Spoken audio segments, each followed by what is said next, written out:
Hite has 5 tour-level wins. He is a 6-time Bassmaster Classic qualifier with almost $2 million in career earnings. He is the chairman of the chatterbait, the baron of the bladed jig from Arizona. Brett Hite joins me this week on...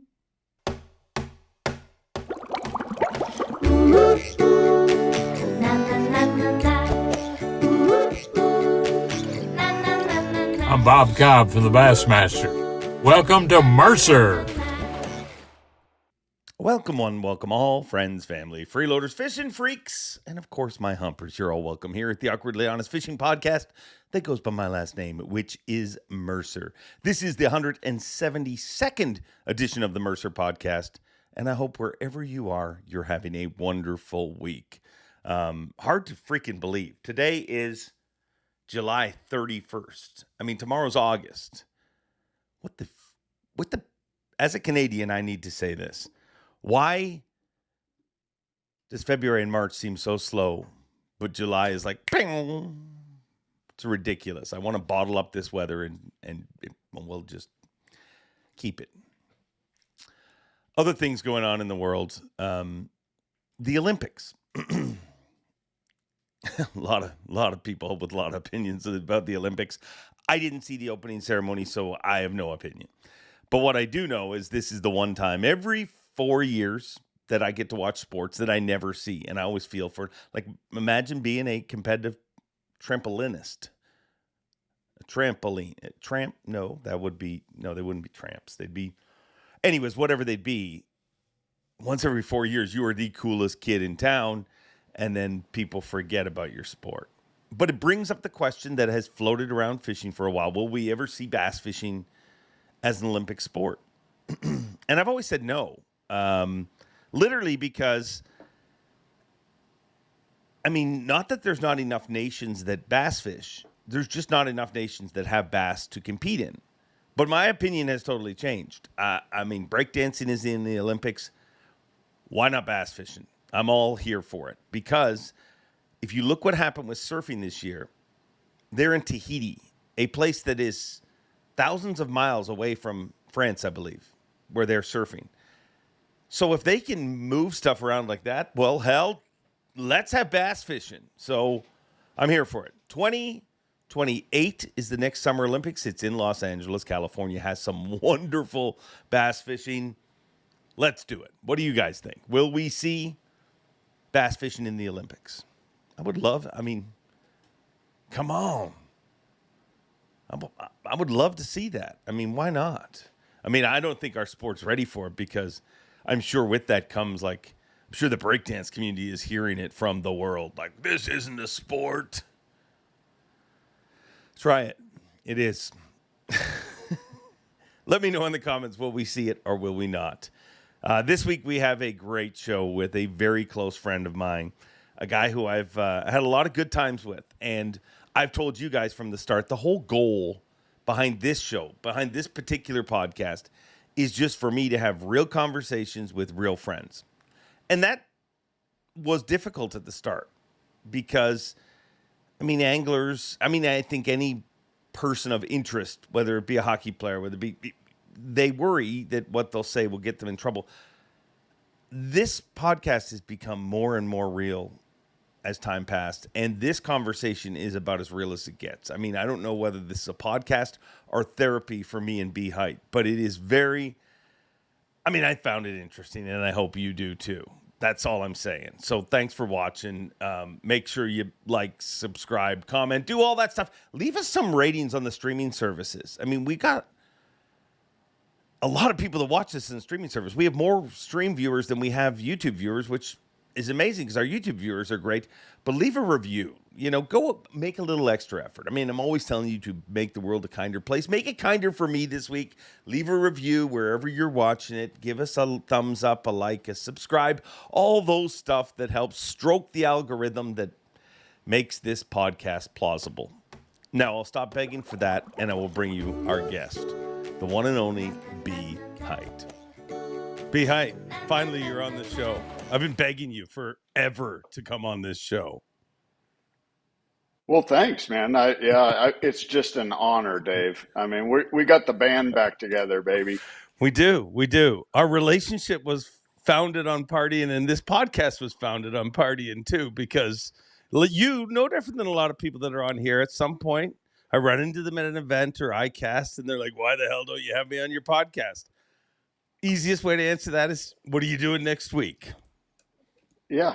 I think that was Thursday night after a couple, adult beverages. We came up with this idea. Yeah. Let's hope it doesn't suck.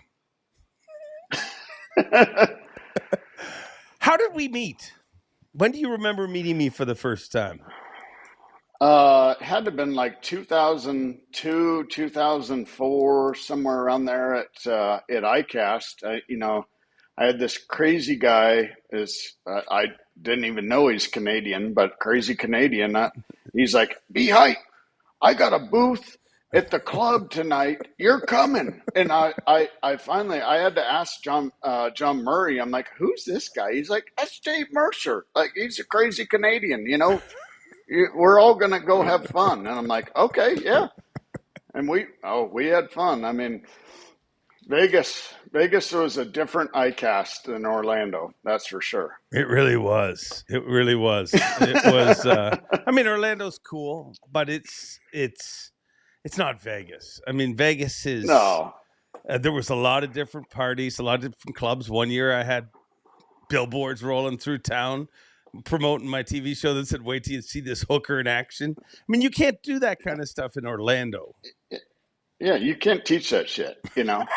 I mean, you were born with it, Mercer, and that's what was so funny. I was like, I had to ask Murray. I'm like, "Who is this crazy guy?" He's like, "Oh," and that was before you were with Bass and everything. And I was like, "Man, this guy," and we had a lot of fun. We did. We've had some good times over the years. No doubt. So what? That's all we got. Nothing else to talk about. No, that's it. Have you been fishing much? Yeah, quite a bit actually. In between the breaks, fishing a lot, shooting a lot of underwater footage, and it's wonderful now, dude. This is the time. That's why people listening to this podcast are probably tired of hearing me bitch about like having to go to Orlando and stuff, because, dude, this is prime time here. We've got 3 months where it is marvelous weather. The fish are really agreeable. Life is good. Yeah. That's how I got done with Lake Eufaula, Oklahoma, which is a prize jewel of bass fishing, by the way. And I was supposed to go home for 6 or 7 days, and it was 103 there. And I looked at the forecast in Phoenix, and it was supposed to be 115 to 118. And I told myself, "Hey, why don't you go up to Leech Lake," which I've never been. This is the first major tournament that we've ever had there. Yeah. And I looked at the forecast, and the high was supposed to be 72 for 7 days. And I called Courtney, and I'm like, "Honey, I'm not coming home."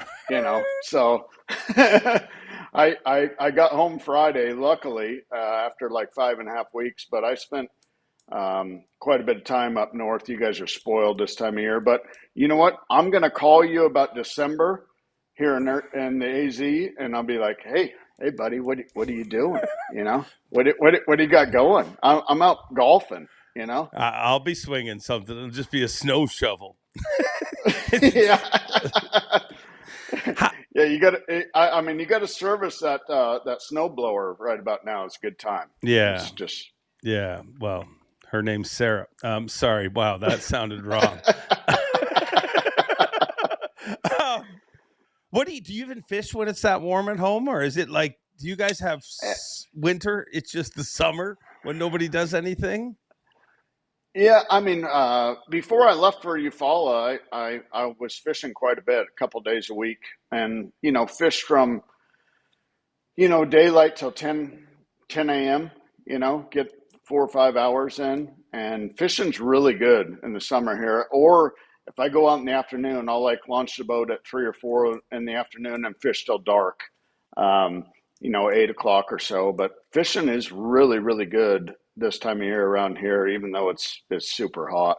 And you guys can get out of it too, can't you? You got the mountains and stuff there that you can go into, no?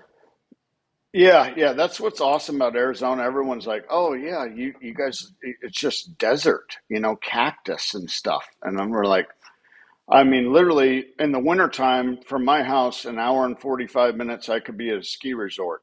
Or Wow. this time of year when it's super hot, I can go to Flagstaff and hour and 45 minutes and it'll be 75, 80 degrees. So very diverse kind of, you know, climate, which is cool. I mean, you can get out of it if you want to, or you can get in the cold if you want to. How far are you from Havasu? Havasu is about three hours, Oh, three and a it's that half far. hours. Yeah, Oh, yeah. wow. Colorado River, Lake Mead's about four and a half. Lake Powell's about four and a half. Um, I mean, we have probably, and that's the other thing I get all the time. How does a Bass Pro come from Arizona? It's like, okay, we live in a city, the Phoenix metro area, with 5 million people. We have to have water, so we have within 2 hours of my house, we have like seven reservoirs that we can go to that are they're pretty good. I mean, like this spring was phenomenal. We've had wetter winters lately, and it kind of like you look at it kind of like a South Texas deal. Our the water level will drop and then everything grows up on the banks. Okay. And then when we have a flood year or a really, really wet winter, everything floods. So you have that new lake effect all the time here, which is really, really cool. And when you have that new lake effect with bushes and stuff, it's just, I mean, it's straight old school flipping stick, spinnerbait, chatterbait. Let's go to work. I thought that stuff is dead. I thought that's not happening anymore, is it? Yeah. It was in Arizona this spring, but I mean, you don't even need minnows. Wow. Wow. Do you Yeah, did yeah, I'm going to ask you a question that I've been asked 7 million times, and I bet you ever think of moving? yeah. So I get that all the time. Home is home to Yeah. me, just like it is to you. It's like when I'm flying home and I haven't been home in 5 weeks, and I get to about New Mexico, and I always sit on a window seat of the airplane, and I look out there and I start seeing the mountains and stuff, and I'm like, I'm home. Like I, it, you know how it is. I mean, I got so many people that have been really grateful to me that I just leave my stuff all around the U.S. And get to fly home. I'm a jet setting bass fisherman, uh, but I mean, I don't know. I love Arizona, just the diverse structure of it, and home is home. Yeah. I think that's one of the I mean, I totally agree. And plus, the nice thing is when you're gone, they're still home for Sarah, for Courtney. You know what I mean? They Yeah, still have friends, cousins, and family in the area. You're not moving them somewhere where they don't know anyone. Um, ex- I think one of the most little talked about things in bass fishing is what you mentioned, though. And I remember when I started in the Elite Series, I was like, wow, they just leave them in airports. Like the amount of rigs and you're lucky if you get to leave it at a buddy's house, but it is ridiculous the amount of yeah. rigs that get left at airports.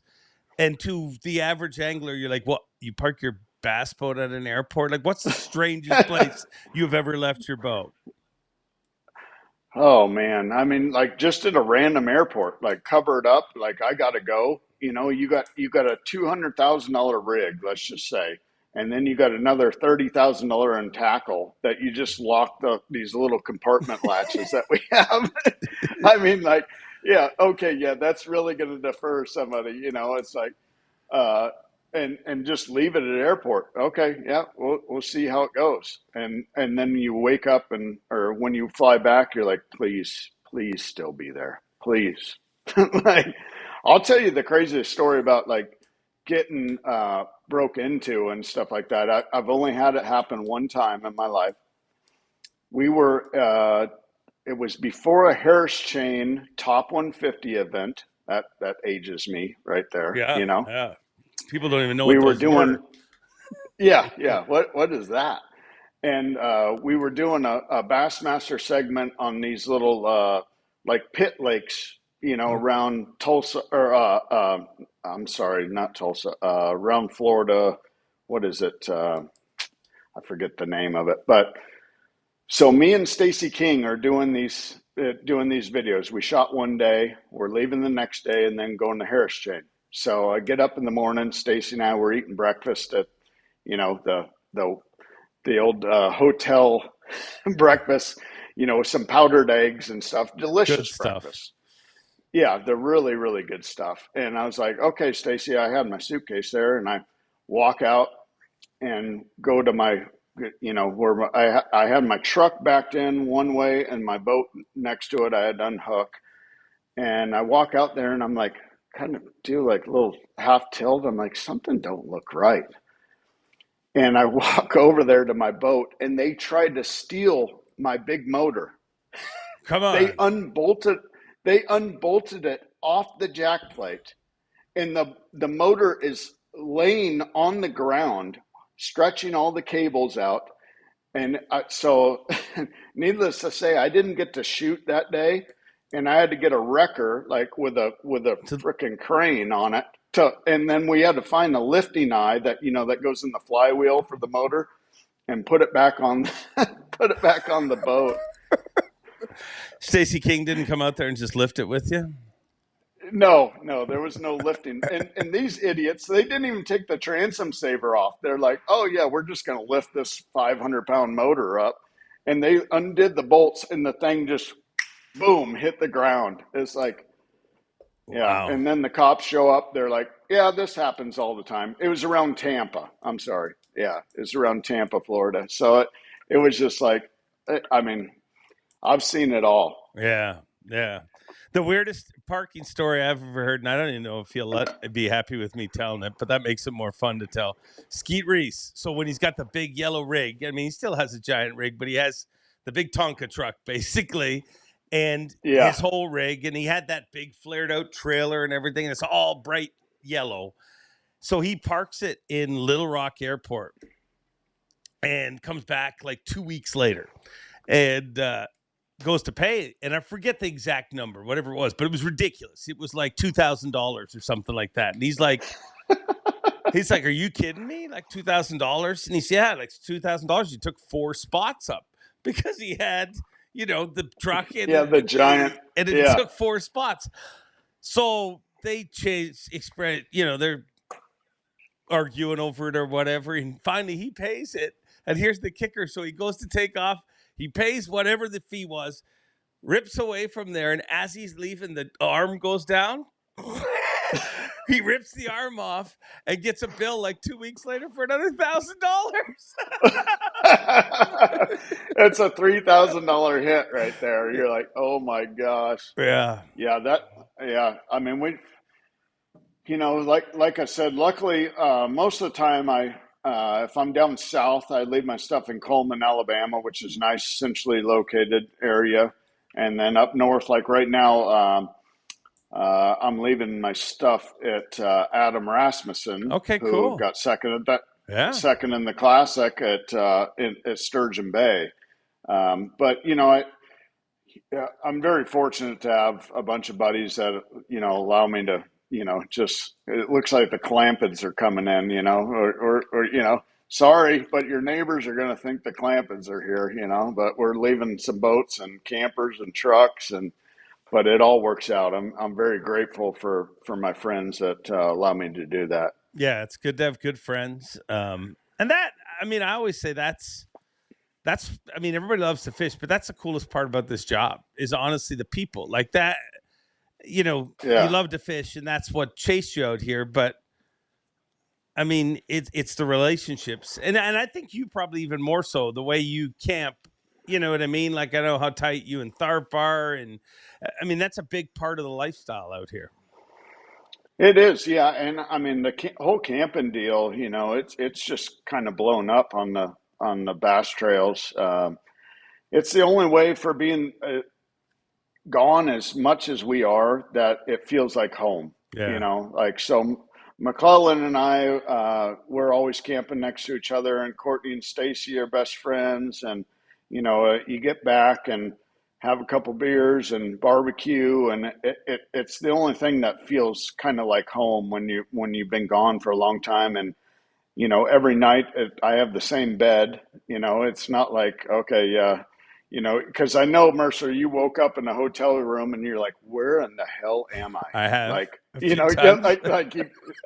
yeah, you get up, you're like, okay, where's the pisser? Like, where am I? It's dark and you're like, because you were just so exhausted, you got a hotel room, whatever, and you're like, where the hell am I? So, I mean, being the camper and having that camping life, it allows me to be on the road for long periods of time, but it still feels like home. Yeah. Yeah. What doesn't feel like home to you, dude, is I look at your career, incredible career. I mean, very successful. But, dude, it feels like you're perpetually moving. Like, I feel like you started Bass FLW, then you went all to the Elite Yep. Series, worked your ass off to get to the Elite Series, qualified, then you went MLF, and now you're back trying to make the Elite Series, right? Yeah, that's Why what I can't you got going find your now. home? I don't know. I've been led down some bad rabbit holes, in my career, but I mean, some of them have been really, really good. When I left the top 150s, and they started the elites, Yeah. at my point in my career, it was not the right deal to put up $55,000, for entry fees. I knew if I had a bad year, it would ruin me. So I took a year off and then started with FLW. And in '08, I won two major tournaments, Yeah. back to back. And then, qualified for the elites, first one back, Boom. win at Seminole. Yeah, yeah. And that year I was fishing both the elites and FLW tour. Won at Okeechobee FLW tour event, and then won at Seminole. And then after that, it just, I don't know, Dave. They're tough decisions, tough business decisions that you look back and, yeah, I should have done this, I should have done that, but You can't look back, though. yeah, Hindsight's you just, 2020. You can't. I mean, if you could look back, yeah, you'd win every friggin' tournament. yeah, exactly. Yeah, we know we should have been shaking a minnow for the last 5 years. Do you think that Yeah. is the future? Is that?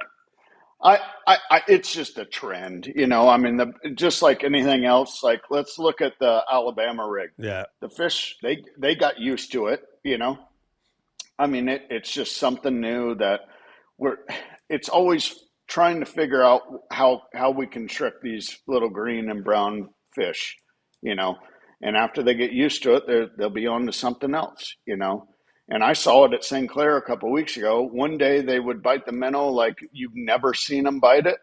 Like they just shoot up off the bottom, like down their gullet, And then the next day they wanted the drop shot, So it just, fish they're smart, man. I mean, they're a lot smarter than we think. But I think we overanalyze it sometimes. But I'll tell you, the jackhammer sales are still good. It's one of the few baits, especially in the first and second quarter, that is really not dropped off. Like you look at, Jay Kumar, he did like the first and second quarter of guys what they won on, and it was a bladed jig. I mean, it's kind of, it's very kind of, I wouldn't say recession proof, but it's a thing that works when those fish are up shallower. It's just a proven winner. Has the jackhammer? Never mind tournament winnings. You made a lot of money off the jackhammer, haven't you? Yeah, it's been a really, really good deal for me and my good buddy and your good buddy Marizo. Yeah. So yeah, he gets Marizo, a piece too. Yeah, him and I designed the jackhammer together. Oh, see, I knew he was involved, but I didn't know. You've really hid the fame away. You've kind of stolen all the fame, I believe. No. You guys just always just tell it's just my bait, but it's Marizo's too. Okay. But yeah, we literally we wanted to just invent a better mousetrap, and I had the idea, and I was like, Maurizo, this when he was still fishing the elites. And I'm like, hey, we need to have Evergreen make this bait. And he's like, okay. And it was going to just be a JDM bait, because we knew about the patent. And I had the first prototypes at Winyah Bay, which that tournament. Britt Myers won. I got second. I was leading going in the last day. And I talked about it. And it was, I remember this. I was driving through Arkansas, and I get a call from Daniel, which is the president of Z-Man. And we had tried to kind of work out some stuff, and it just didn't work. And he's like, hey, Brett, great job, He's like, but we got a little issue. And I'm like, what's that? And he's like, well, you can't really be promoting, even though it's a JDM bait, something in the U.S. that infringes on the patent. I'm like, okay, well, I apologize. I didn't know that. And he's like, well, you guys already had the molds done. Why don't we team up with Evergreen and you guys produce it, and then we buy it from them, and, pretty much the rest is history. Wow. I remember one of those Vegas parties. You showed up with Maurizo. Is there a chance? Yeah, I remember. Is there a chance that the jackhammer was designed at one of my Vegas parties? That was post Vegas. Oh, damn it. Damn it. I'm always this close.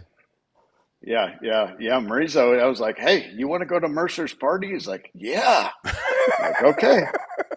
That was actually, I remember that. I remember watching you guys walk in. I'm like, what? Number one, I can hardly talk to Maurizo when there isn't in the air. How can I communicate with this dude? I miss him. He is honestly he's such a good dude. Great dude. Really great dude. I mean, like one of the Japanese leaders of the sport, for, coming over and, committing. I mean, it's a huge commit. He wouldn't go home for like 4 or 5 months, and he's got and remember his wife, she traveled with him for a long time, up until they had their daughter. It was just a huge commitment for those people. And now he's kind of paved that way. Yeah. And now we have the, phenomenal Japanese anglers coming to the U.S. He was the first one to really show a lot of personality too. Like you think, Takahiro, very kind of dialed. I mean, he can be funny, but not much on camera. You know what I mean? Pretty dialed in on camera. But Maurizo showed personality, and now you look at Takumi, what he's done. I mean, he's by far the greatest communicator that's ever, which blows me away, because when I met him, he literally had to have a translator. His wife said everything, like, hi, it's good to meet you. She would say, in Japanese to him, and he would say back, like, it was a UFC interview. So it's very cool. Why, outside of the jackhammer being a badass bladed jig, why are you so good with that? Like, when I think of techniques, there's literally, me and your illegitimate father, Davey Hite, have had this conversation on live. No relation whatsoever. Yeah. But we've had this conversation. And when it comes to techniques, there's certain people who play, like, hey, when a crankbait bite's going, so-and-so is probably going to be part of it. When a jerkbait bite's going, so-and-so. But, dude, it feels like any tournament that I've ever covered where a bladed jig played, you were in contention to win that event. Like, your dominance with it is ridiculous. Why? I don't really know. Obviously I can just say I throw it a lot. I throw it a lot. And, just like with any bait, Dave, I have superior confidence in it, and if you're throwing, and that's what I tell, like, people just doing regular fishing seminars. It's like, if you tie on a bait, whatever it might be, and you have zero confidence in it, cut it off and put on the bait you have confidence with. And I have superior confidence with it, and I know it's going to get bites, and it's going to get the right bites to potentially win the tournament. And I know when it's set up for that period of time. But it, I mean, I guess I got the right little jiggle, do a little jiggle. Did you know it when you first started? Like, when the first time you fished a bladed jig, were you like, man, this is going to be something special, or did it take time to So, evolve? so I'll tell you. So I'll tell you. I went to Skeet Reese. I think it was this. Oh boy, I'm supposed to tell you to put "Do Not Disturb" on your phone.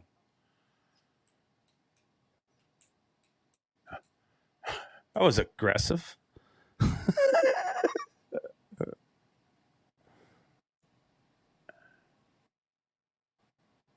Zach, and we were fishing Clear Lake, and it was phenomenal. We caught like 60 a day, and you could pick up anything. And he's Yeah. like, here's the chatterbait. I'm like, dude, I got some of those a long time ago.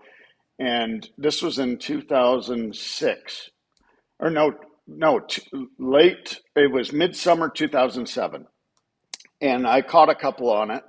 And I was like, okay. So we went back there for a National Guard FLW tour in the fall. And I was like, okay, a buddy of mine's like, hey, you might want to put a swim bait trailer on there. So I was power pulled down, and I was like, I'm going to tie this green pumpkin one on. They're like eating bluegill and stuff, and there's grass everywhere in north end of Clear Lake. And I'm sitting eating a sandwich. I tie on a Phoenix vibrating jig and put on a swim bait trailer. And my first cast sitting down, I cast it out there. And I'm winding it. I catch a 5.5 pounder. And I'm like, holy crap. Yeah, this might be good, And I like, that was my secondary backup plan. And I ended up getting like fifth or sixth in the tournament. And I finally, on the fourth day, my deep fish ran out. And like with 2 hours left, I went and caught like 17 pounds. And I'm like, you idiot, you should have been doing this the whole time. Nobody was doing it. But so then I went, that was the fall of 2007. Then I went, our first tournament was for FLW tour was in Kissimmee, Florida, Lake Toho. And I'm like, hey, I think this thing might work good down there, And I tied it on and ended up winning by 25 pounds or something like that. It was just, it was stupid, So, I'll tell you what. but I'll tell you what stupid and is. Stupid's the exact opposite of that. I remember the first moment I saw a bladed jig, chatterbait.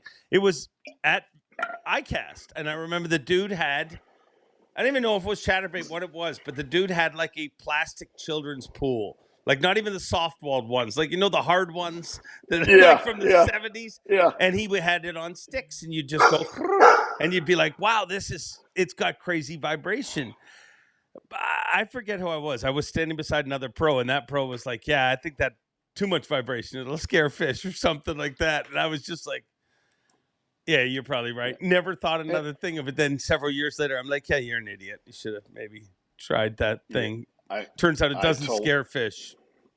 Yeah, I totally agree. I was like, I got some, I think it was made by Rad Lures. You're right. Is the guy. Yeah. And I got some. I was at the Delta, which was the mecca of grass fishing back in the day. And that's how stupid I was. I was like, I got the baits, and I never, I looked at them like, no, I'm just not going to do it, But yeah, now a bladed jig, like you look at pretty much every, pro in the country has a bladed jig in their box or tied onto their rod pretty much every single tournament. Yeah, yeah. Has that cursed you the way it cursed me? Like since I kind of turned to, I didn't realize how powerful it was when I first saw it. Now, any little piece of crap somebody shows me in a pool, I'm like, yeah, give me some of those. I'll try it. Give me just a taste. Yeah. Sometimes it leads you down the bad hole, You're like, oh yeah, that's cool. Yeah. And then you end up buying $200 worth of them, and they're in a shelf in the garage, and you're like, how I can't even get rid of these things. These things are junk. That does happen. Yeah. Here's a question for you, because I've never asked you this, and I don't think I've heard you talk about it much. What was Hite like growing up? East Coast bass fishing. What was your, what were you like in high school? Yeah, I mean, I fished all the time, like all my buddies were on the football team or basketball team, and they're like, "You're going fishing?"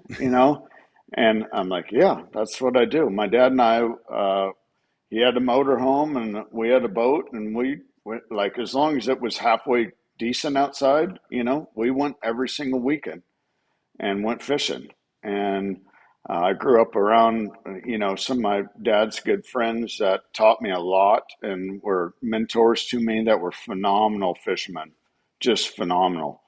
And then my dad and I and a couple of his friends, we started fishing team tournaments together, did very successful at that. And I worked at a boat dealership. It was actually the biggest skeeter dealership in the country for a long time. And it was on my way to school. I would pass by it, and then on my way home from school, I was the assistant parts manager, you know, and I would go there and work, and just be in the industry was a great thing, for me. It was so cool, like giant dealership, tons of opportunities and stuff like that. So my senior year in high school um, was 1998. And 1997 was when Bassmaster first brought out the Western Invitationals. Yeah. And I told my dad, I'm like, man, I want to go fish a couple of those in '98. I was a senior in high school. And he's like, man, that's a big commitment. He goes, why don't you fish the Wombass, which was the biggest circuit out west, the Wombass Invitationals.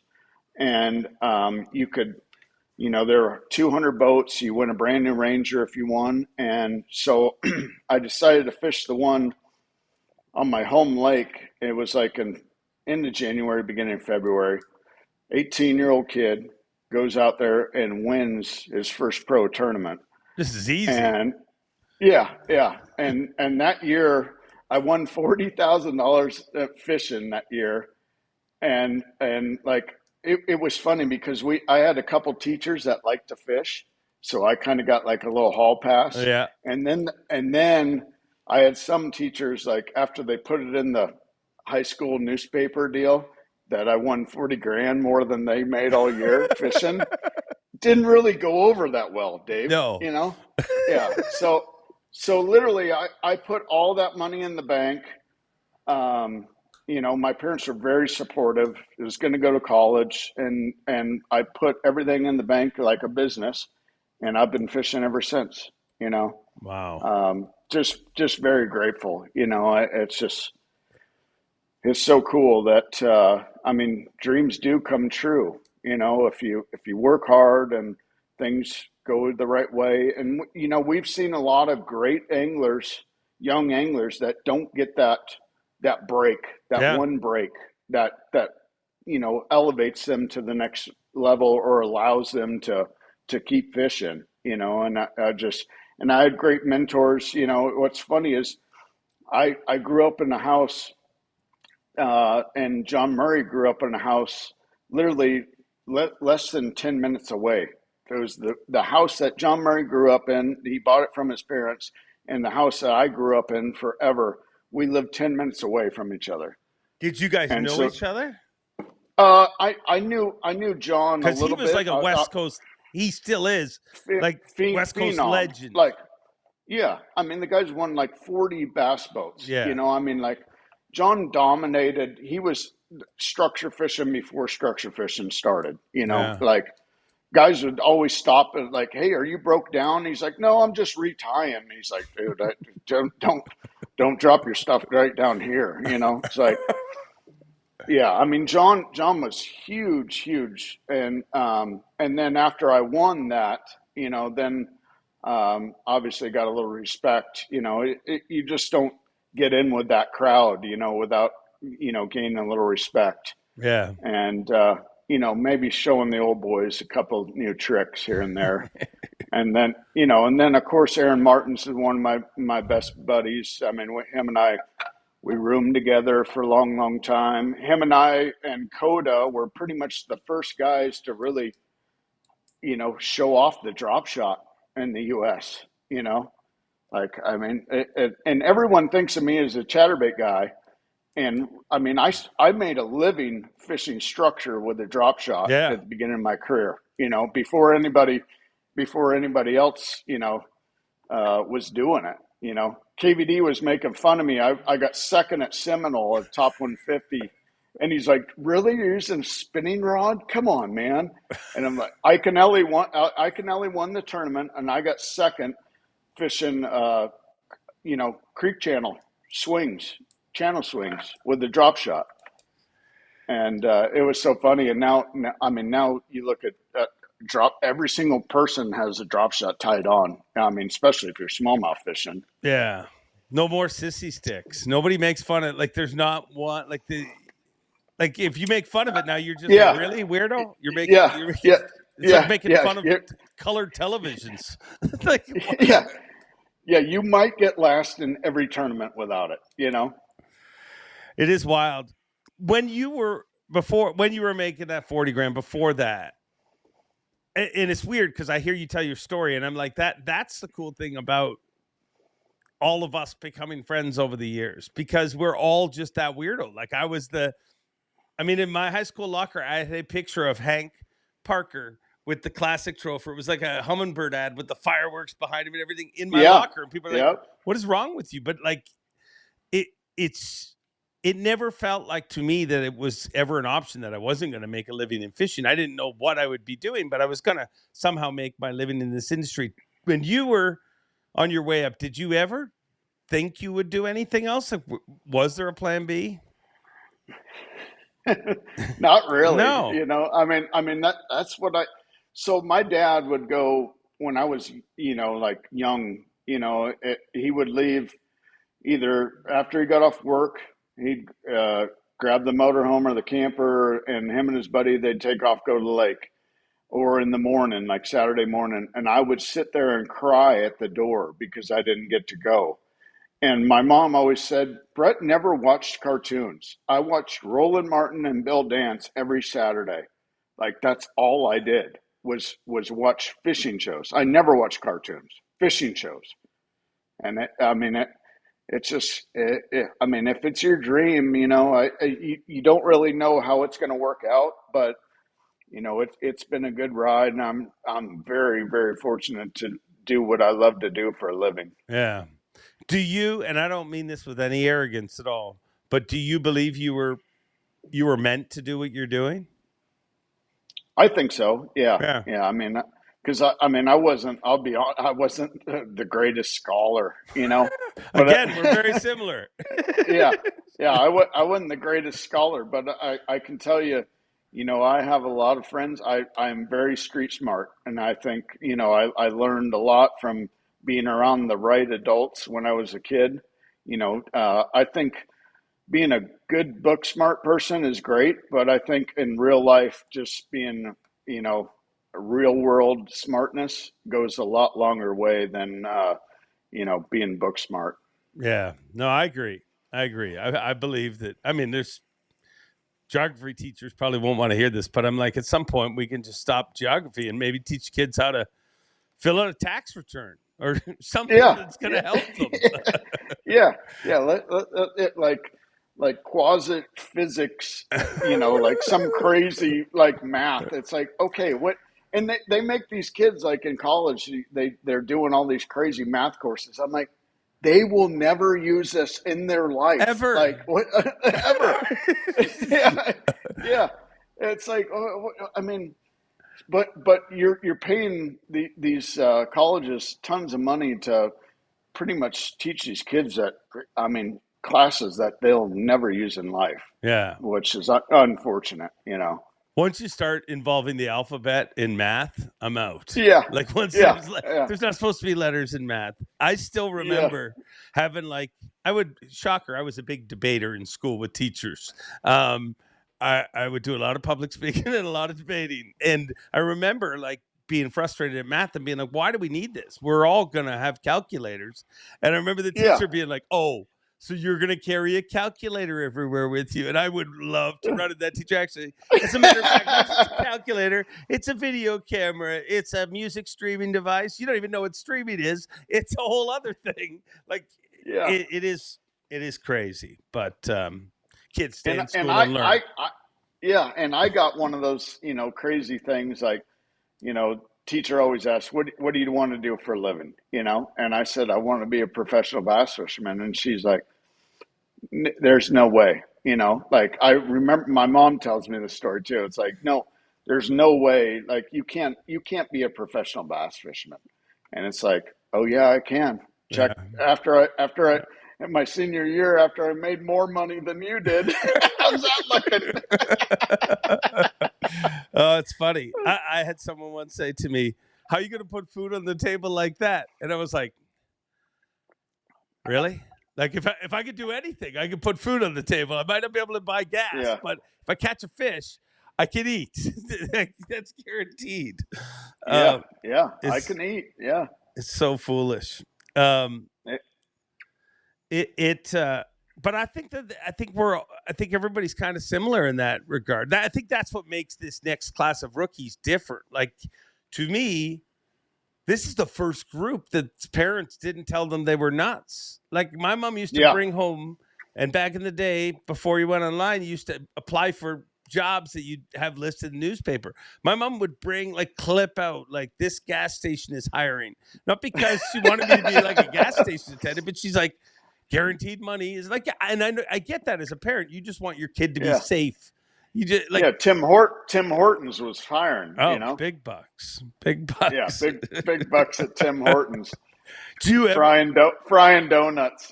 Hell yeah, that's exactly what I need in my life. More fried food.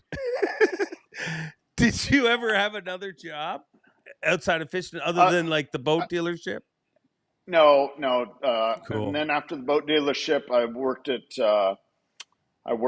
a pro shop, which was like before Cabela's and Bass Pro showed up, and Sportsman's Warehouse showed up in the valley. It was like the premier pro shop. I worked there, and it's a great experience. I learned a lot about the industry in both those jobs, whether it was the bass boat market or the tackle market.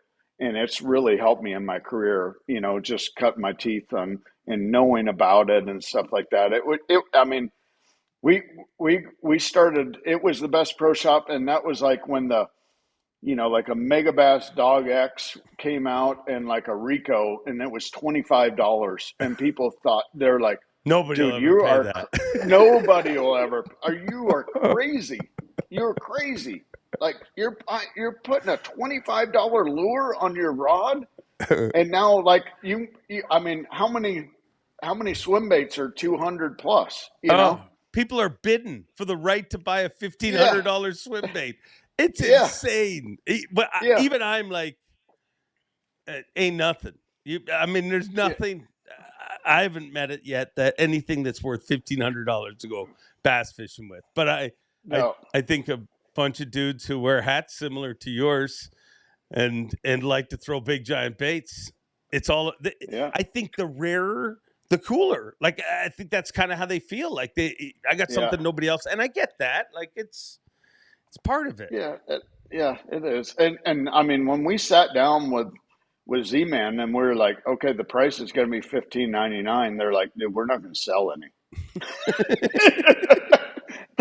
That's a fact. They're like, dude, I don't think we're going to sell any. I'm like, if it's the right one and it catches fish, it does not matter what the price is. They will buy it. So you're the reason we've all spent so much freaking money on it's you. Yeah. You're welcome. Son of a. Hey, here's a serious question for you. What age is too old to wear a flat brim hat?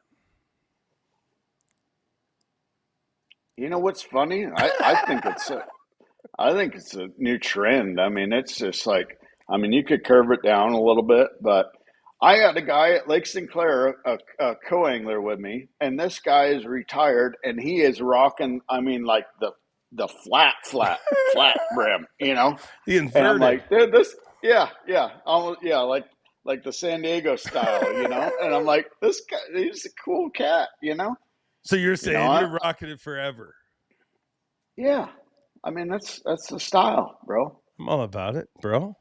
Yeah, yeah, West Coast, baby. Indeed. Indeed. What is the West Coast fishing scene like now? You know, it's just kind of all broke up. It Uh, really is. A lot of people always ask me, "Oh, do you go fish Clear Lake all the time or the Delta?" And I'm like, "Dude, Clear Lake's 14 hours from my house. Everything's so That far.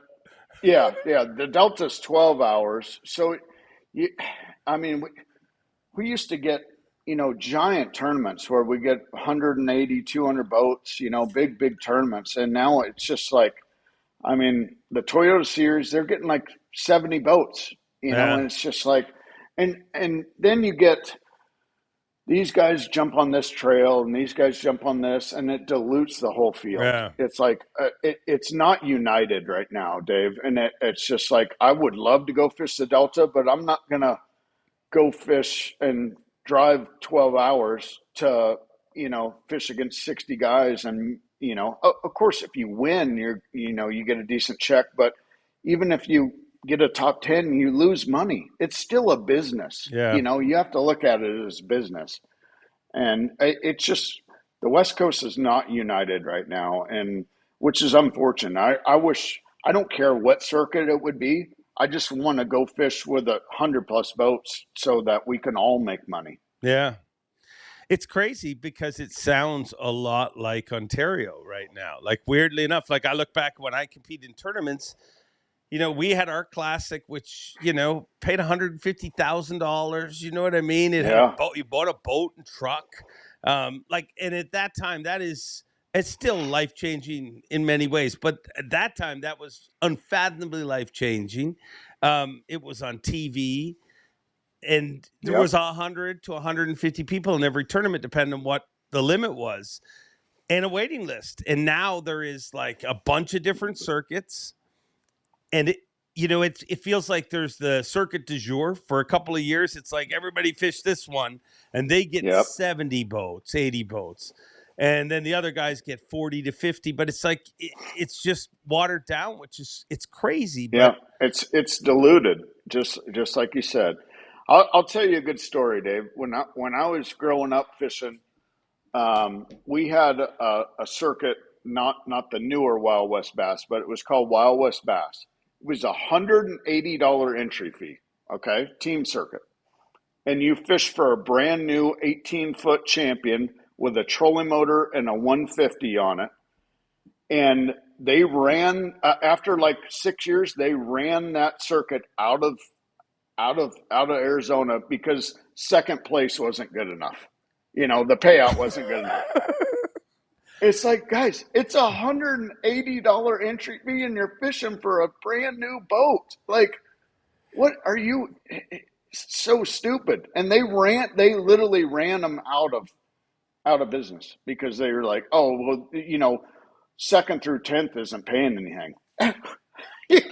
You're going for a brand new boat for $180. do you think, and listen, I know there's problems in pro tournaments. I mean, I'm not saying everything's perfect just because I work, you know what I mean? And there's problems everywhere. And I think the goal should always be to be better, to get better. But there's a weird part of me that wonders, like, do you think there's something that's ingrained in tournament anglers?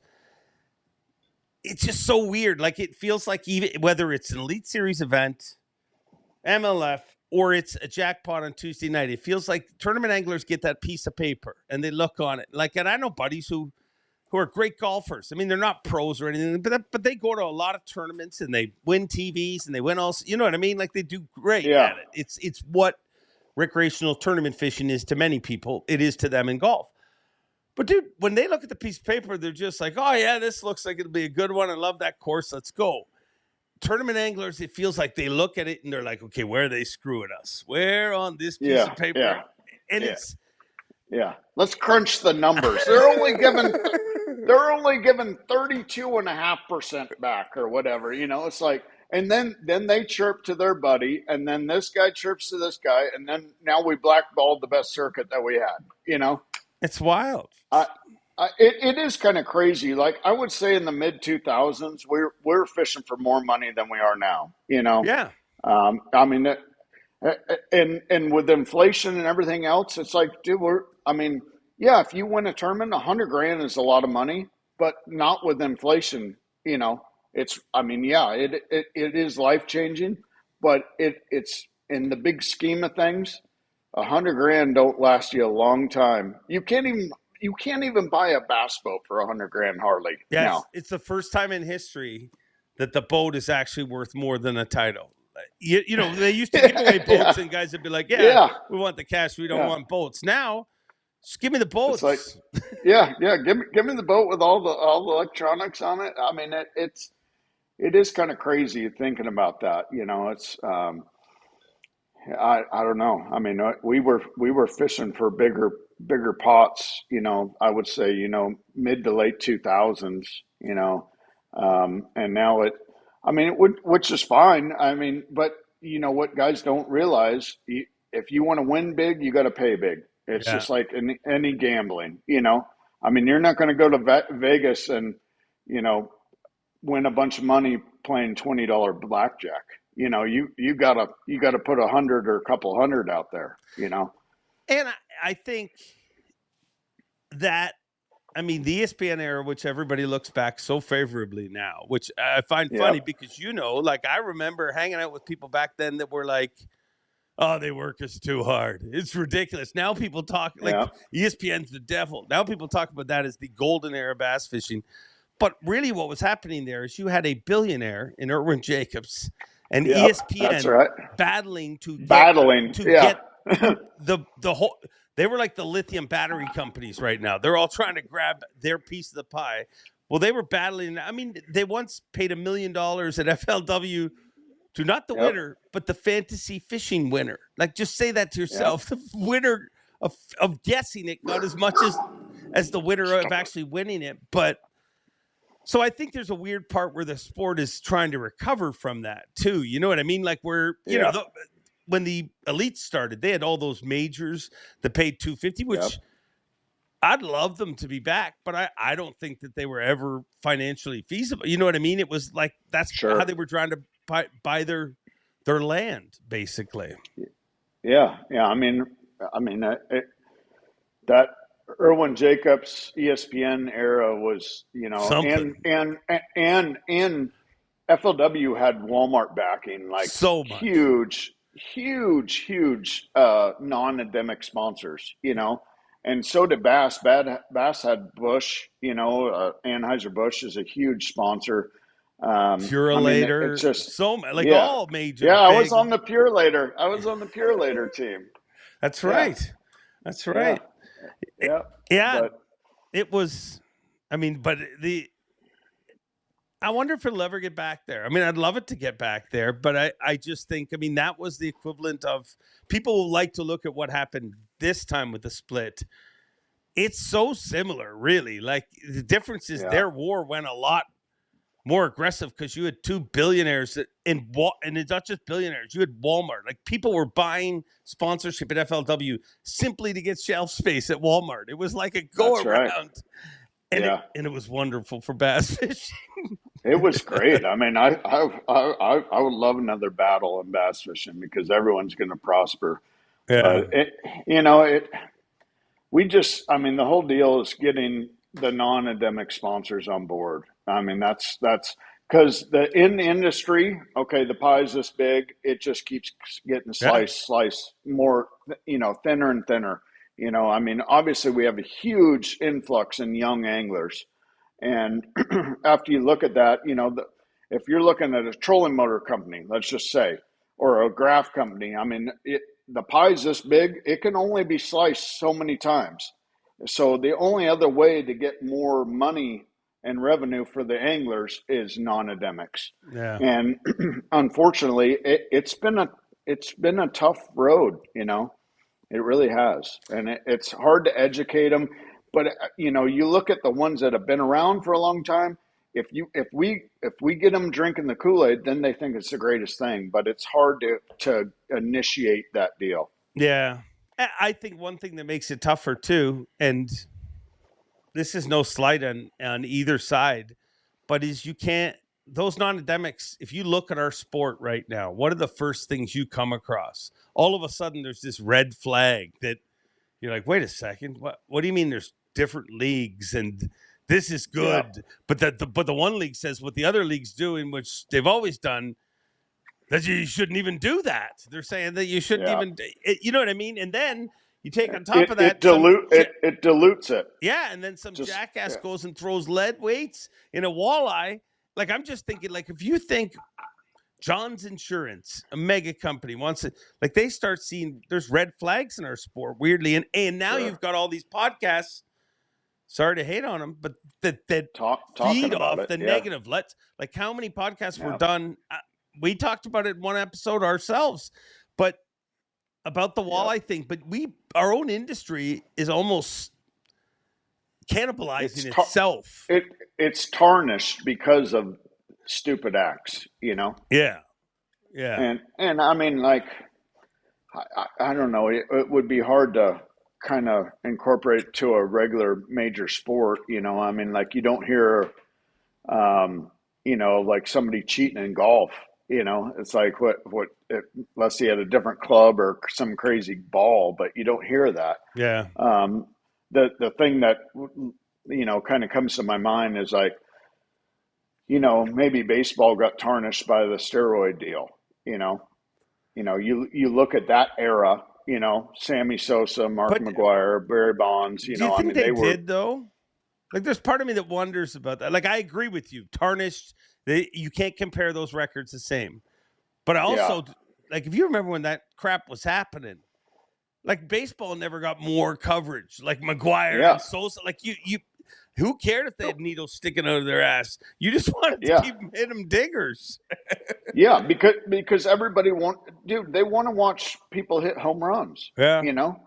And I mean, like, it was good for the sport, but bad for it. You know, I mean, and I don't see the walleye deal being good for the sport. You know, obviously not. I mean, it was so funny. So, like, you know my wife Courtney, and you know, everybody at her office is like, does Brett know those guys? And she's like, no, those are walleye guys. You know, and she's, you know, it for like months, everybody who knew that I was a fisherman, does Brett know those guys? No, he doesn't. It's, you know, like I say, Dave, all the time, you know, there's 2% of population that ruins it for everybody else. Yeah. No, I got tired of answering that question at Christmas parties, and you go to the dentist, and it is disturbing. But I think the one thing that fishing offers over a lot of those sports, like, I'm a huge Chiefs fan. I'm a huge NFL fan. Oh, really? Yeah. Maybe you've heard. I mean, some people don't know, I'm sure. Do you think everyone knows? I mean, I know, but you're one of my buddies, you know? Yeah, but I do talk about it a lot. First team that's never done nothing for me. I shouldn't be so passionate. But my point is my connection with the NFL isn't like my connection with fishing. Like, and I feel like what we talked about growing up, that you have an emotional connection. So when companies get involved in fishing, I think there is a big benefit from that, you know, because at least that's what I tell sponsors when I apply.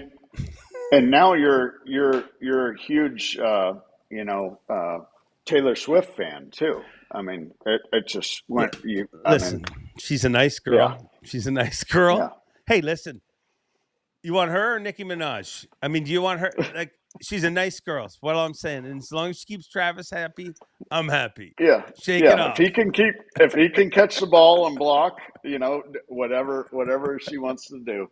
It blows me away how pissed people get at her, though. Like when I would go on, and it'll happen. Watch, just mentioning this, there'll be people in the comments, screw her, she's ruining the NFL. And they showed that like chart where you're like, it was only like 14 seconds of her in the whole game showing. But dude, if Shaq goes to a game, how many times they show him? Like, I don't know. Yeah. Leave Taylor alone, damn it, is all I'm saying. Yeah. Poor do what you girl. want to do. Well, yeah, whatever. Poor girl. Hey, I got another one for you. How did you meet Courtney? Oh, yeah, then we'll dig deep on this show. Just it's I don't know. That I think that's the best way to meet anybody. This was pre like Tinder or whatever all these kids are Yeah. on, swiping, God, that'd be looking at fun, all. wouldn't it? Oh yeah, yeah, just you don't even have to go out. You just swipe right or left. It's like, no, that one's a dull, I guess I'll But shower. yeah, yeah, yeah. I guess so. Yeah, Got I something know to do some of the tonight. yeah, I know some of these young kids on the open tour. They got they're hooking up with different girls all over the country. Whoa. Just off their phone. They don't even have to go out. Wow. It's all love. People express it in different ways. Yeah, yeah. Now it's technical or technology love, I should say. Yeah. But So uh, through technology, you got a phone call and I didn't hear your actual answer, but how did you meet your wife? yeah. So I just through a mutual friend. Nice. It was a good friend of mine, and she actually worked for them. Um, she's in the mortgage business, so she worked for them for a long time, and I had her at hello, Dave. I'll be Sure. honest. I mean, like a couple little winks, and it was go time. How old were you then when you met? I was about 30. I remember that pre-height. You had that Yeah. really cool fish hook necklace, I remember. Hey, Before don't anyone make had me that stuff. don't make me break that out, You shooter. I'll have to get it out of the vault. got it still? Probably somewhere. God, I want to wear that at the Classic one year. Just let me borrow Yeah, it. you should. Yeah. I don't. Yep, the old fish hook necklace. I don't know Yeah. why I even remember that about you. Hey, it made an impression on you, and so did some other ladies. I'm sure. Yeah. You're quite a ladies' man. Uh, Are you a superstitious guy? no, not too bad. If I do good in a tournament, I like to keep that same Yeah. routine. It's pretty much my superstitions. Obviously, no bananas on the boat, something stupid like that. But yeah, if I'm doing good, I try to maybe get the same gas pump as and go to the same ice bin to get ice. But other than that, not super superstitious. That's a tongue twister, Dave. Who who is the most superstitious that you know? Pro angling. Hmm. I don't know anybody that's really off the wall. Really? Um, no, not really. Never hung with Not Dave nobody. Lefebvre. Yeah. He's I, pretty I mean, superstitious. He's crazy. yeah, yeah. I mean, I mean, Dave camps by me every once in a while. I don't know his crazy routines or superstitions, but I'm sure they're out there. Yeah, there's a lot of crazy people. You know, it was bad luck one time, and I mean, I think it's officially the point we can laugh at it now. It was very serious. I sent you a text. I was worried about you. You had face-to-face combat with a seagull a little while ago. I'm Yeah, sorry for I laughing, but yeah. you'd laugh if it No, happened to me. yeah, no. That was probably. I mean, and I at ICAST last week, I had like probably 15 guys come up to me. Hey, glad the eye's good. I mean that thing went frickin' viral. But what just the craziest scenario at the U.S. Open last year, Lake Mojave, first day, driving down the lake, middle of the lake, dead glass calm, 65 miles an hour, and it like I saw something a split second out of my right eye here, like right the peripheral, like a split second, and it felt like you wound up and hit me with a baseball bat in the eye socket right here. God. And I had no idea. I thought like maybe a graph flew off or like like we have those trolling motor billet Yeah. trolling motor nuts, like I never even thought of it because it hit me so hard, and I literally stopped the boat and I'm screaming, and I look down and blood is just pouring, like, because if you get hit in your face, it's just like blood is pouring out of my face. And so I get a rag and everything like that, and I got a co-angler with me, and I'm like, dude, what the hell was that? And he's like, dude, it was a bird. And I'm like, what? A bird? Damn Like, and birds. yeah. And so then I get the blood to stop, and I put it on my face, and I go to open my eye, and it's just white. Like, not nothing, like white. And that's when, it kind of reality a little set in, like, oh crap, this is not good. And that the co-angler I had, he was a nice guy, but he's a little squirrely, and he's like, we got to go back. And I'm like, yeah, no crap, we got to go back. He's like, do you want me to drive? And I'm like, no, you are not driving. So I drove like 15 miles back with a microfiber towel over my right eye. And I get to the dock, and it was like, yeah, I mean, this is serious. They called the ambulance, and they're like, so what's your issue? I'm like, I can't see out of my eye. Like, like Killed a blood's just, bird with my eye. yeah, yeah. And so then they take me to the hospital, and then the doctor there, we're in Bullhead City, Arizona. It's like some little rinky-dink hospital. And they're like, well, we think your eye might be ruptured. So, normally we send them to Vegas, but I see you're from Phoenix. Like, I'm like, no, do not send me to Vegas. Like, Dave and I have had way too many issues Mercer there. will have a club. Yeah. So I was like, no, I want to go to Phoenix. That's where my family is. 3.5 hour ambulance ride, and a lot of things go through through your head. Like, hey, am I gonna, See again. be able to see out of my eye? And we got to a trauma one Are you in a lot center, of and pain when this is all happened? Like, or do they, um, yeah, or it's yeah. just I mean, shock? it was shock. And after a while, there wasn't really any pain. I just didn't ever want to open my eye. Yeah. I didn't know if I might have glass in my eye from my glasses, or just. So we got to a level one trauma center in Scottsdale, and they were like waiting for me. Like, they knew where I was coming. Phenomenal facility, Dave. Like, it was amazing. And the doctor came in, and he looked at my eye.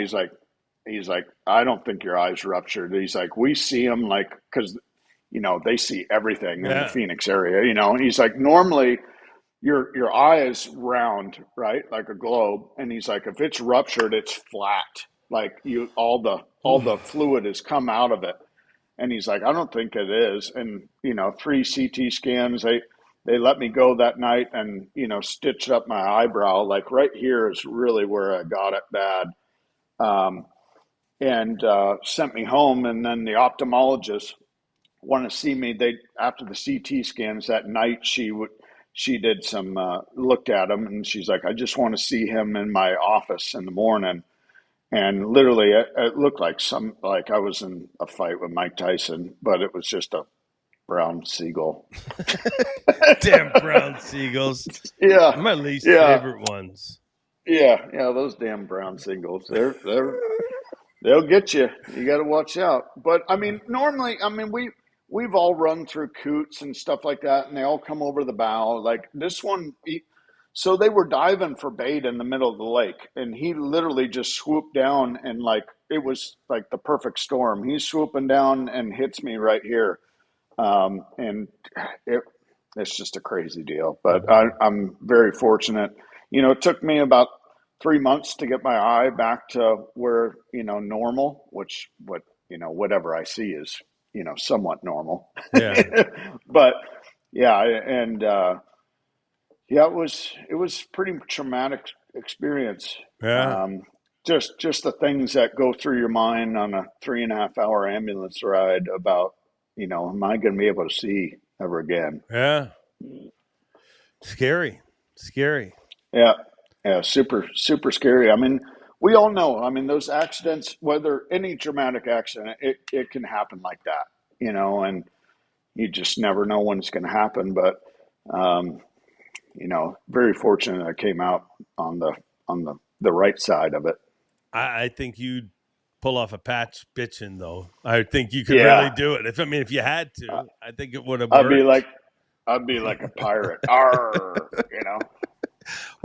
When you were driving your depth? I have always heard my one buddy shot his eye out in school with a pellet gun. Really did it.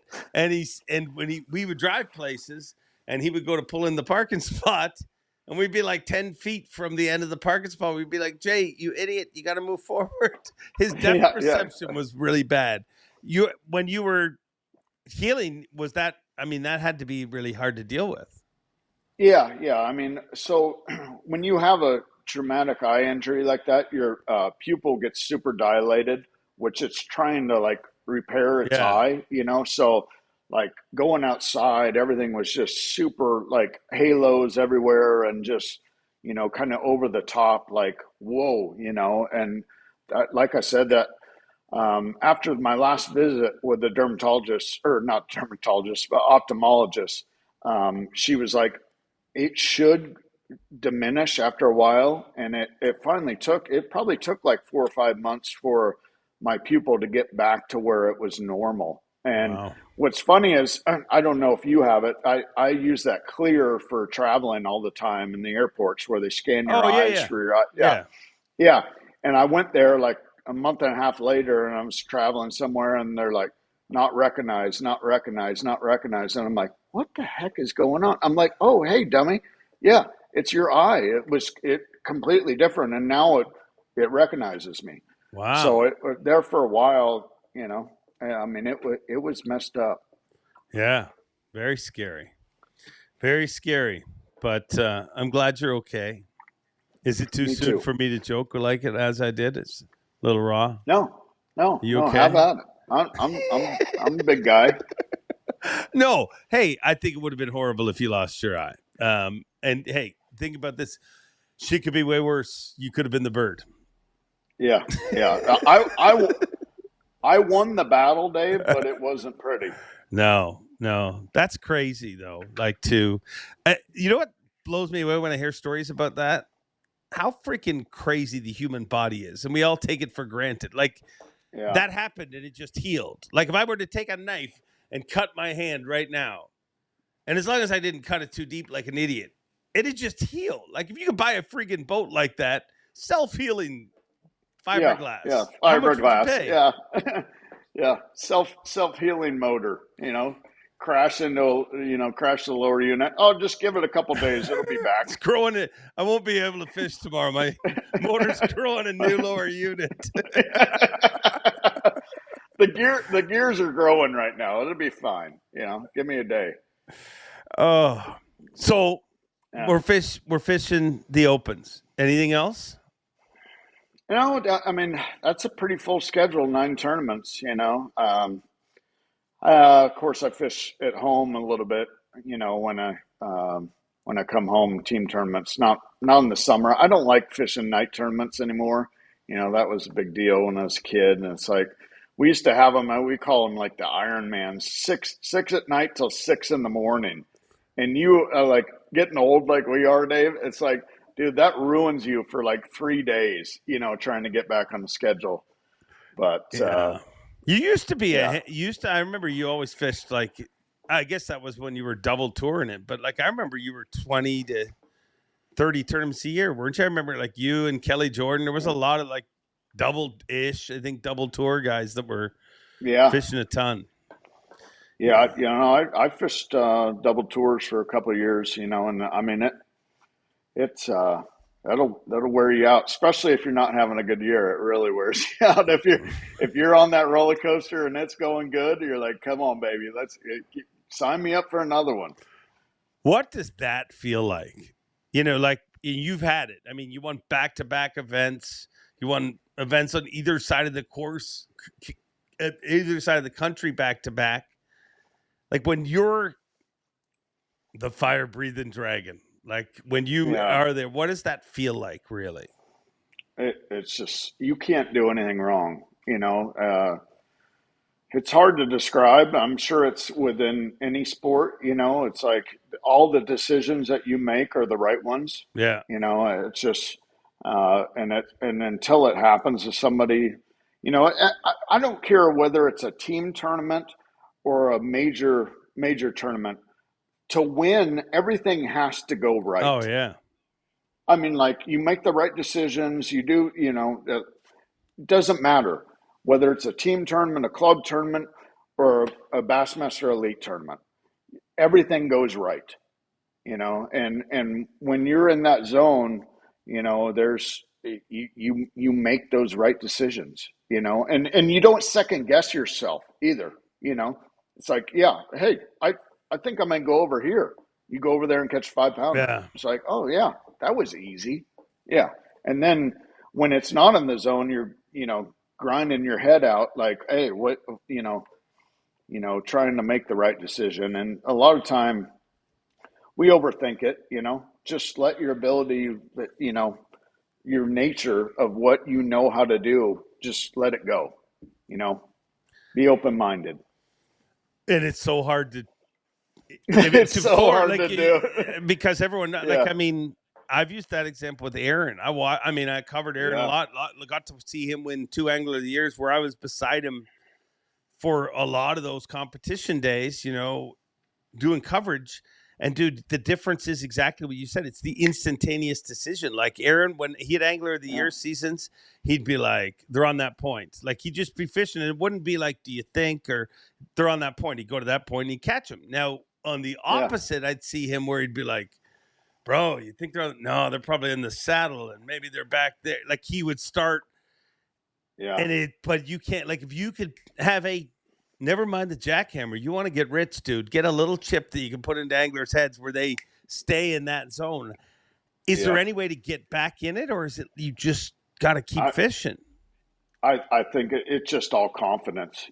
That's what makes that zone is confidence, and just getting that momentum. It's just like any other sport. Yeah. When you get that momentum train rolling, man, it's hard to stop it.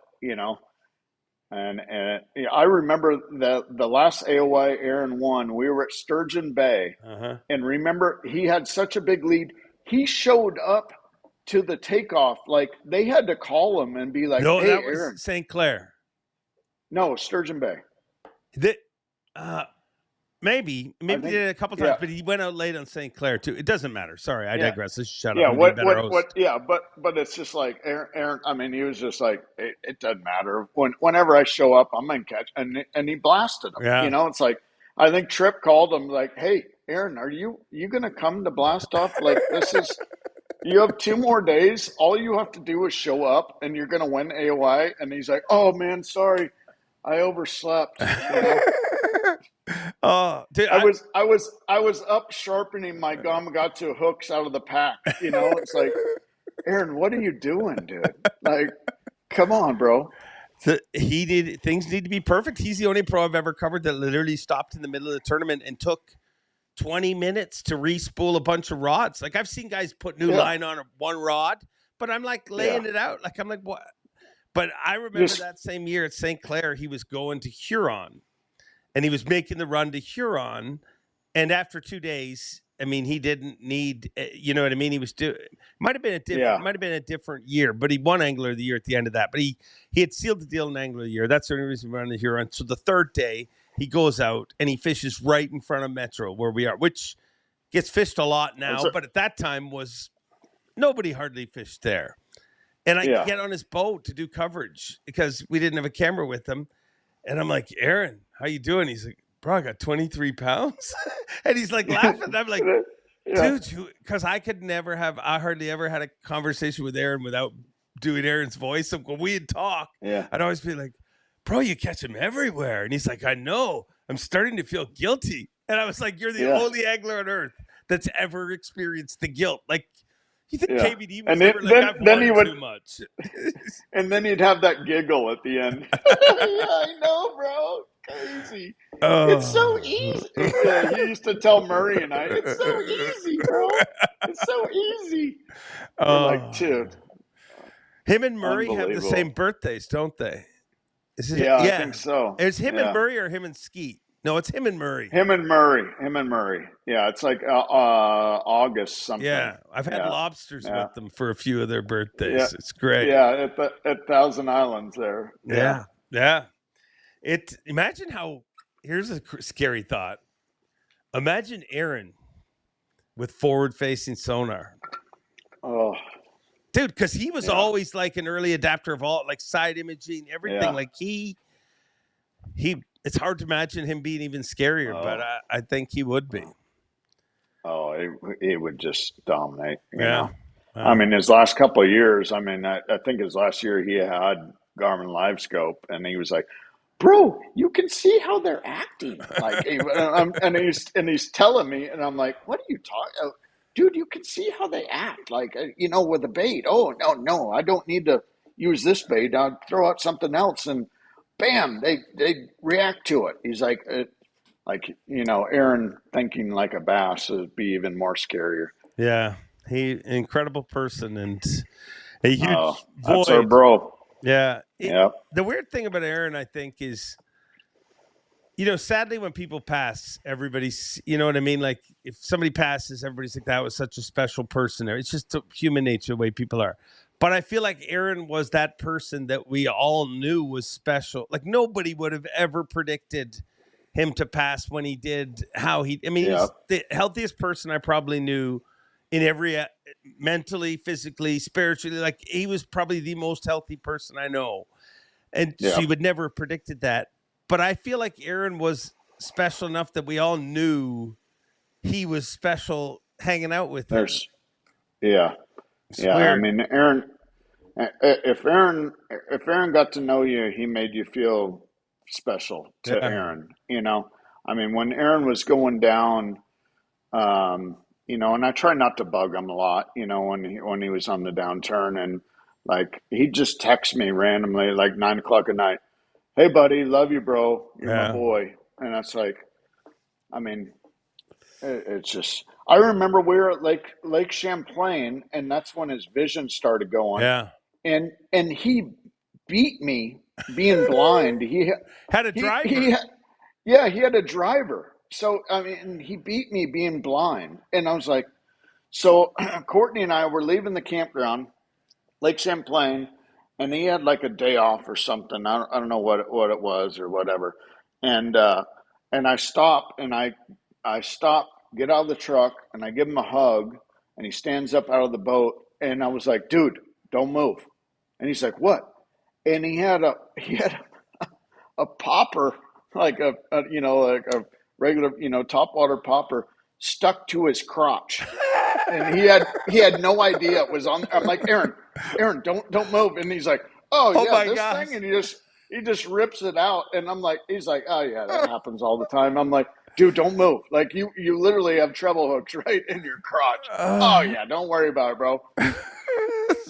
He was one of a kind. I remember, and I hope that whoever his driver was, I know they'll take this with a grain of salt, but it just proves the competitor Aaron was. But I remember talking to him, and it might not have been after that event. There was a few he fished. It very well might have been that event, but I remember talking to him, and he said, "Yeah, I've been fishing," and you know what I mean? Like he felt good to be back fishing. He's like, "I could have a driver though," and I said, "Yeah, but at least at least you can do that." And he's like, "Yeah. He doesn't cut the corners tight enough, Mercer." I'm like, "He's driving you, dude. How do you even what is it?" No. It's crazy. A great man. Deal, man. A great man. He taught me a lot, Yeah. He taught me a lot. I get my OCD from Aaron, I believe, Yeah. Most meticulous man ever. Oh yeah. I mean, I have an autistic daughter, and I'm 100% sure that Aaron was. I mean, dude, just the way he's autism. I mean, a high functioning autistic person, and if you looked at how much messes Leslie's always had to clean up for him, and like, you know what I mean? Oh yeah. He would hyper. Yeah. The reason you didn't stay up and make sure all your hooks weren't sharp is because you focused on other things. Like to Aaron, with those hooks weren't sharp, nothing mattered, right? So I mean, he might not. I mean, I'm not I mean, nobody will ever know, but I'm just saying it might have been just a little taste of that in there because I watched my daughter and Yeah, how meticulous she can be with things. And sure. and Yeah. remember how, like, if you would distract Aaron when he would do that, he'd be like, bro, Oh, freak. oh, whoa, oh, oh, whoa. Yeah. Oh, it's like, okay, focus again. Yeah. I live with it. Uh, Trust me. yeah. No, I hear you. And it's, I mean, for Aaron, I mean, like, if you're going to buy a boat off of somebody, Uh-huh. on tour, you buy the boat from me or Aaron because the thing is immaculate, you know. And yeah, he was just over the top, but hilarious. I mean, I love him for it, Yeah, he was wild. He's when I was switching boat brands, he's one of the major reasons I went with Phoenix because I talked to the pros from every company that I was talking to, and Sure. they'll give you the good or bad, you know what I mean? And Aaron wouldn't shut up about his boat. He's like, bro, but you got to see this, and then, like, I mean, he always picked little holes and things, but everything, like, Yeah. if you can keep Aaron happy. Yeah. You You got a good made a product. good product. Yeah. Yeah. That's right. For sure. This has been like therapy. Oh, it's good times, Good bud. times.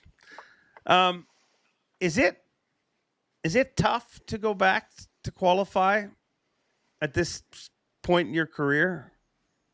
Yeah. I mean, it is, I mean, you kind of go down, you go down a grade. I made that decision. It Yeah. wasn't made for me, but it was the right decision for me mentally and stuff like that. Just I I want to be happy Yeah. fishing. And what's crazy is you don't really realize it, but you see all these young kids, and it's um, like you don't realize that you're a guy that they looked up to. Like it Yeah. doesn't even cross my mind. And they're like, "No, dude, like you're like you. I watched you when I was a kid. And it's like, oh man, it makes me feel old, but it's cool. I mean, and just you're never gonna fish good if you're not happy. That's the So, truth. my whole deal is like I'm good in my life. I'm very fortunate. And I just want to go fish and have fun. And I'm not fishing good this year, but I know you got to keep fishing through it. And when you get that momentum train going, I mean, it's addicting. And Yeah. that's what we're all chasing. And that's why I asked, though, dude, because I know you made the choice yourself. Like, I think if you didn't, it's an easier pill to swallow. Like, if you Yeah, unqualify through points or whatever, but you, like, left a yeah, safe spot and took a big risk. Um, and I would imagine it's tough. Like, dude, I mean, I just yell stuff when you guys hold fish.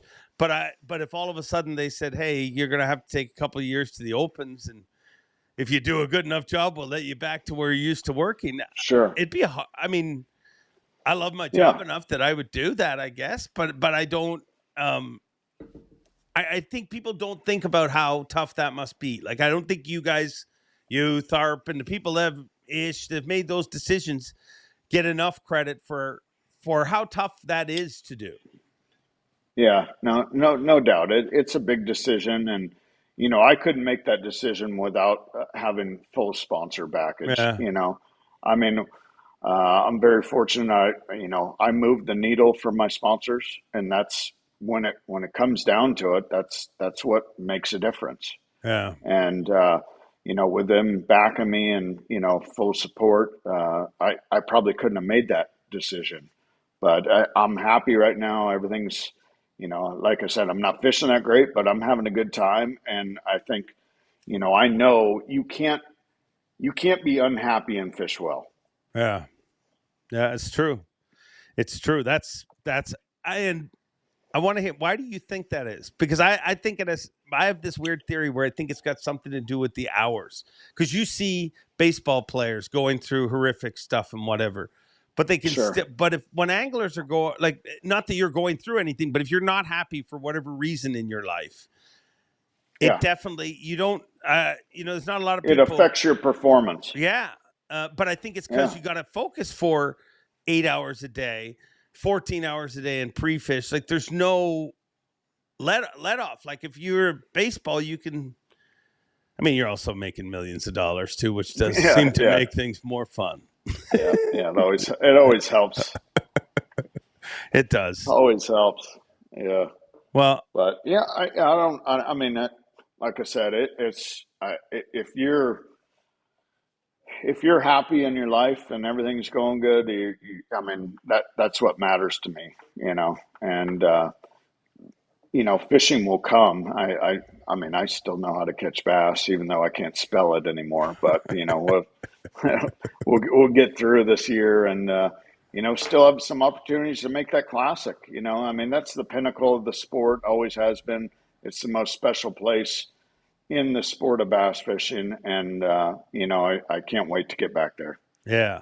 Hey, and people win after they're on this podcast. I don't know if you've heard, but Takumi won after he did it. Justin Hamner won right after he was on the podcast. So what I'm saying is don't freaking screw up my record.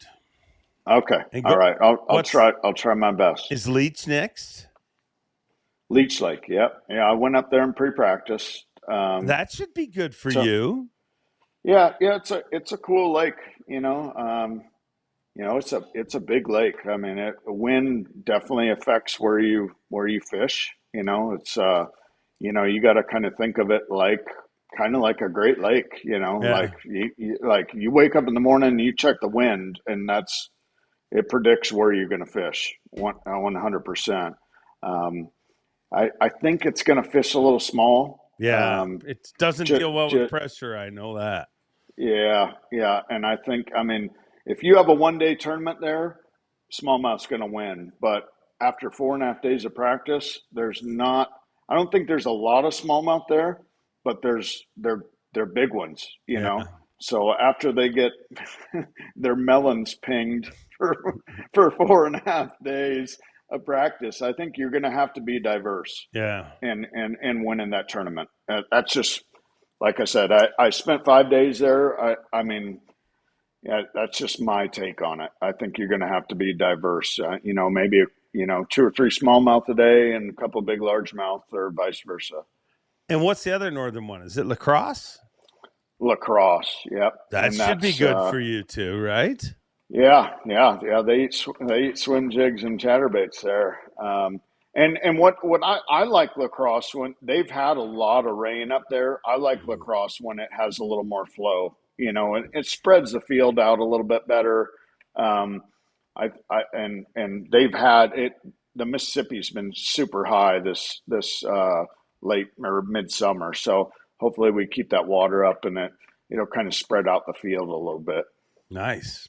All right, you got 2 shots. Go do it. And then we got Hartwell. Which if we were in March at Hartwell, what happens then. I don't think I've been out of the top 12 in March at Hartwell, but we got Hartwell at the end of the year. That's going to be a herring deal, and the fish have been beat up all summer. It's going to be a tough tournament, but I love Lake Hartwell. Fish is huge. There's a lot of different opportunities. If you want to go fish shallow docks or you want to go scope them out in 60 feet, you can do whatever you want to do. How are the opens? There must be stuff that stands out to you where the opens are they a lot different than what you had been fishing for the last, I don't know, 8-9 years? I mean, you've been fishing either the elites or BPT. Yeah. Is it like pre-practice a little different, or? Well, yeah, we get 4.5 days of practice. I haven't practiced that long in like 15 years. I'm like, what are we doing?